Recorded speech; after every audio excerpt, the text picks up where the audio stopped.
కళాశాలలకు వెళ్ళి ఆడపిల్లలకు తొందరలోనే ఈ ఫైనాన్షియల్ ఇయర్లో సాధ్యం కాకపోవచ్చు, తొందరలోనే స్కూటీస్ ఈవీ వెహికల్స్ ఆడపిల్లలకి ఇవ్వాలని ఒక ఆలోచన చేస్తున్నాం.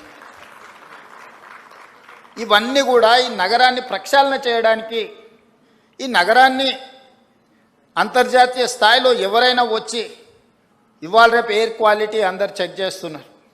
మీరు పొద్దున్నే చూడంగానే హైదరాబాద్ ఆరెంజ్ కేటగిరీకి వచ్చింది, తొందరలోనే మనం ఇట్లనే వదిలేస్తే రెడ్ కేటగిరీకి పోద్ది. ఈరోజు ఎస్టీపీలు కొన్ని కట్టినాం, కానీ అవి సరిపో. ఈరోజు డ్రైనేజ్ వ్యవస్థ రోడ్ల మీదకి వదిలేసాం, శానిటేషన్ పని లేదు.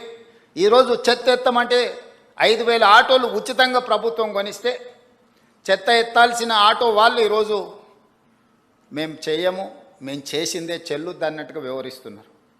ఒక పక్కన జర్నలిస్టులు రోడ్ల మీద చెత్త అడ్డగోలుగా ఉన్నది అంటున్నారు. మరి దానికి నియమించిన కార్మికులు పనిచేయాలి కదా, వాళ్ళతో పని చేయించుకోవాల్సిన బాధ్యత ప్రభుత్వానికి, మున్సిపల్ శాఖకు ఉన్నది కదా.